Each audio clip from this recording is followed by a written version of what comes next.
Ronald Reagan, the Dallas Cowboys, and Sergeant Schultz are all on this day. Welcome back to On This Day. Today's date is January 28th, 2021. The Super Bowl is in 10 days. It is the fourth Thursday of 2021, and there are 331 days left until Christmas. If today's your birthday, your birthstone is a garnet. Still, we've been on garnet for a while, I think. Anyway, moving on. Today is Data Privacy Day. Data Privacy Day seeks to raise awareness about the importance of personal information privacy. Businesses and individuals are often unaware of how their data is being used. And that's become all over the news lately about Facebook and everything using your data and what they're doing with it. Become a very big thing. Data Privacy Day was established in 2008 by the National Cybersecurity Alliance. It is observed annually on January 28th. All right, let's see what else January 28th has given us. 1902, the Carnegie Institution of Washington is founded in Washington, D.C. with a $10 million gift from Andrew Carnegie, the giant steel industry guy, yeah. 1909, the United States troops leave Cuba with the exception of Guantanamo Bay Naval Base, after being there since the Spanish-American War. The Spanish-American War was from April of 1998 to August of 1998. Actually, future president at the time, Theodore Roosevelt, was one of the commanders of the Spanish-American War for the United States.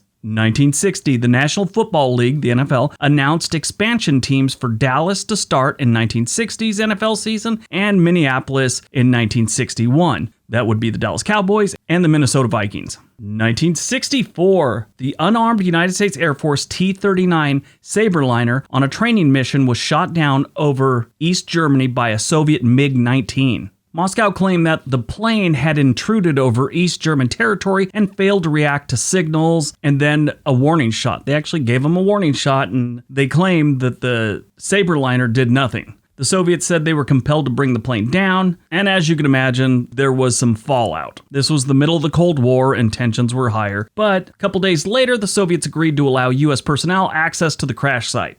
1980, the United States Coast Guard cutter Blackthorn collides with the tanker Capricorn while leaving Tampa Bay, Florida, and capsizes, killing 23 Coast Guard crew members. 1981, Ronald Reagan lifts the remaining domestic petroleum prices in the United States, helping to end the 1979 energy crisis and begins the 1980s oil glut. The 1979 oil crisis, also is known as the 1979 oil shock, was an energy crisis caused by the drop in oil production in the wake of the Iranian Revolution and all the nonsense going on in Iran at the time. Now, what sucked about this is the global oil supply only decreased by 4%. The oil market's reaction raised the price of crude oil drastically over the next 12 months by more than doubling it to $39.50 a barrel. At the time, it was hovering around $17 to $19 a barrel back then. Just for reference, right now it's like $51 a barrel. But anyway, the spike in prices caused fuel shortages and long lines at gas stations, just like we had 6 years earlier in the 1973 oil crisis. This was always a nightmare. And you think, looking back at those times, we would have found a way to lessen our dependency on Middle Eastern oil. I mean, they'd had us over the barrel, no pun intended, for many years already, and it just got worse. And it just became more and more of a problem over the decades. I was all excited because I remember those days, and I remember all the different things. We've had wars in the Middle East and all this other nonsense over oil. I was really excited when I learned about the shale oil in the Dakotas and all that stuff. Sadly, that costs so much to get out, it isn't worth it until the price of oil jumps. So I don't know the whole story about that, but it is pretty interesting. And it's one of those things I always tell myself I'm going to learn about, but I haven't gotten around to it yet. But I know the basics. It's not worth it until oil prices are really high. Movies released on January 28th, 2011, Blue Valentine. This was a pretty good movie. It stars Ryan Gosling and Michelle Williams. Now, I wouldn't say it's slow, but it is a drama, and, it was a really good movie. I gotta admit, I liked it, even though it wasn't all action-packed and it wasn't some epic movie. It was just a good movie to sit down and watch. Michelle Williams earned an Oscar nomination for Best Actress.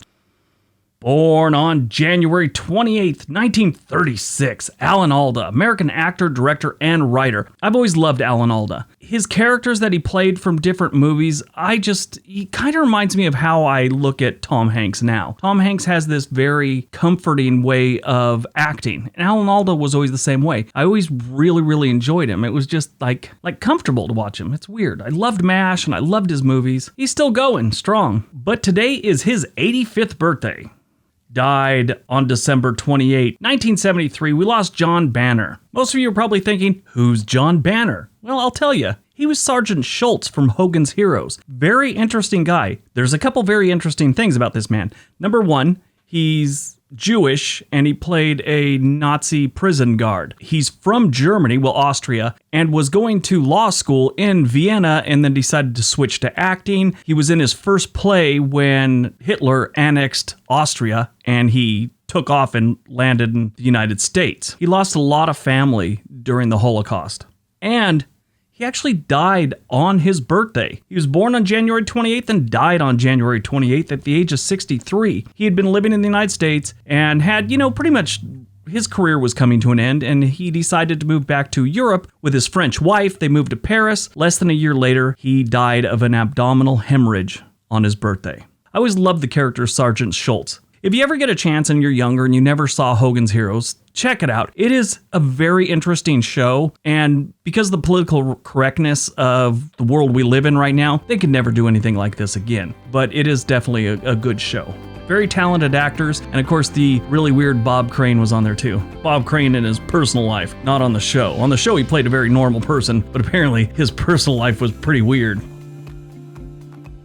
All right, that's today's video. Hope you guys enjoyed it. Hope you got some information out of it. Now go forth, be successful, and be nice to each other.